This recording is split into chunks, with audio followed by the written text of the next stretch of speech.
Queridos irmãos pastores, é uma alegria participar desse momento de reflexão bíblica e encorajamento no Senhor Jesus. E mesmo à distância, a minha oração é que sejamos animados a crer, amar, seguir e servir o Senhor Jesus com tudo que somos, com tudo que temos, com tudo que fazemos para a glória de Deus. Como pastores, não é incomum nos envolvermos com as demandas e necessidades das ovelhas, orientando o povo de Deus sobre o que Deus está fazendo em suas vidas e, ao mesmo tempo, perdermos de vista uma perspectiva mais pessoal e íntima, o que Deus está fazendo em nossas vidas. Eu entendo que o plano de Deus em cada coração se dá por meio de um longo processo, centrado em Cristo Jesus, que trabalha na redenção de nossa história, de nossa identidade e de nossa missão. E a palavra usa diversas imagens para representar, para explicar o que Deus faz em nós e o processo que Ele usa para nos transformar.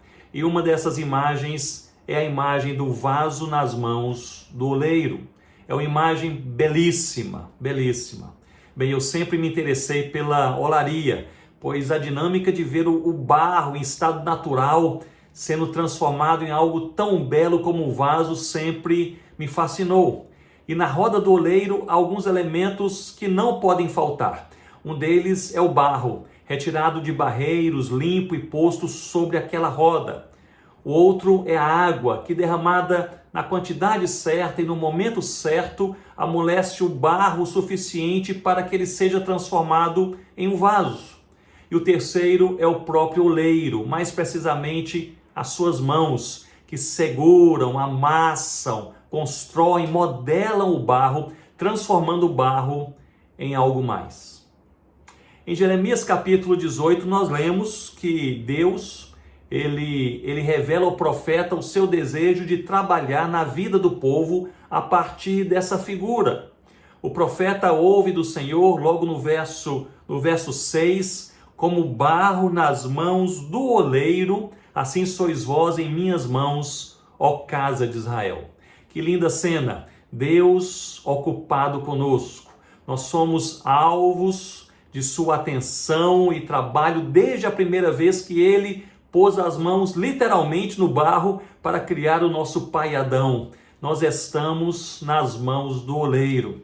Eu creio que esta convicção de que Deus controla a nossa vida e a nossa história, incluindo famílias e ministérios, deve gerar em nossos corações dois efeitos fundamentais. O primeiro é o descanso, pois à medida que eu sinceramente creio que o Deus eterno, verdadeiro e único Senhor, tem a minha vida em suas mãos, então eu posso conversar com a minha alma dizendo: descanso, ó minha alma, no Senhor, pois eu estou nas mãos do oleiro, Ele cuida de mim. Eu não sei como está a sua vida ou se há forças de ansiedade tentando entrar e dominar o seu coração, mas eu quero encorajá-lo a relembrar e crer que você é barro nas mãos do oleiro, você está nas mãos do Eterno, descanse a sua alma no Senhor. Se o primeiro efeito fundamental é o descanso, o segundo, eu creio que é a expectativa. Expectativa, pois, se sem Deus nada acontece, isso é verdade, se Deus não agir, não se manifestar, nada acontece. Por outro lado, com Deus, qualquer coisa pode acontecer. Não há coração tão duro que Ele não possa quebrar, não há filho tão distante que Ele não possa resgatar, não há igreja tão morta que Ele não possa reavivar. A fé no oleiro nos leva a ter o coração leve, cheio de expectativa e esperança. Mas a figura que nós encontramos aqui nesse texto é mais complexa, pois mesmo estando nas mãos do oleiro, o vaso quebrou-se. No verso 4 nós lemos: como o vaso que o oleiro fazia de barro se lhe estragou na mão, tornou a fazer dele um outro vaso, segundo bem lhe pareceu. Bem, dentre tantos motivos que levam um vaso a quebrar-se quando ainda na roda do oleiro, um dos mais frequentes é a impureza do barro. Mesmo depois de escolhido, limpo e tratado, o barro ainda carrega impurezas. É uma pedrinha, um pedaço de raiz ou simplesmente uma parte mais endurecida daquele barro, ilustrando muito bem a força que o pecado tem em corroer e colapsar tudo que toca. E levanta-se aqui, portanto, uma pergunta: quais são as impurezas da nossa vida que devem urgentemente ser identificadas, tratadas e deixadas em nome do Senhor Jesus? Lembre-se que você está nas mãos do oleiro para ser protegido, abençoado, cuidado, mas também para ser tratado, disciplinado e purificado. E ao fim ele nos fará, ou fará de nós vasos de honra para a sua glória. Nós estamos nas mãos do Eterno.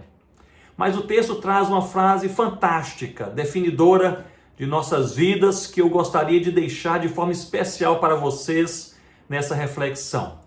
Diz que após o vaso quebrar-se nas mãos do oleiro, o oleiro decide refazê-lo, e nós lemos aqui no final do verso 4, segundo bem lhe pareceu.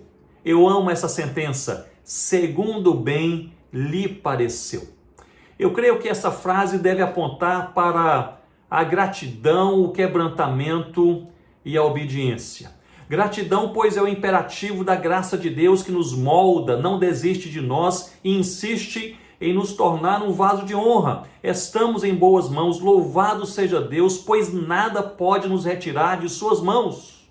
Gratidão, mas também quebrantamento, pois revela que Deus tem um plano, um desejo claro e definido para cada um de seus filhos. Isso frequentemente envolve processos difíceis, experiências dolorosas, mas também abundante graça e completa restauração. Estar nas mãos de Deus é um chamado contínuo ao quebrantamento e, sem dúvida, também obediência, pois não é segundo me pareceu, mas segundo lhe pareceu.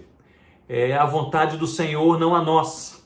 É o tempo do Senhor, não o nosso. É o plano do oleiro, não do barro. Por fim, nós encontramos no versículo 6, um belíssimo convite. E esse convite diz assim: não poderei eu fazer de vós como fez este oleiro, ó casa de Israel?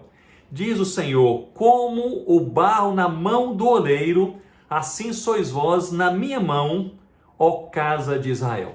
Deus afirma que poderá fazer com seus filhos como o oleiro fez com o vaso que se quebrou, reconstruí-lo.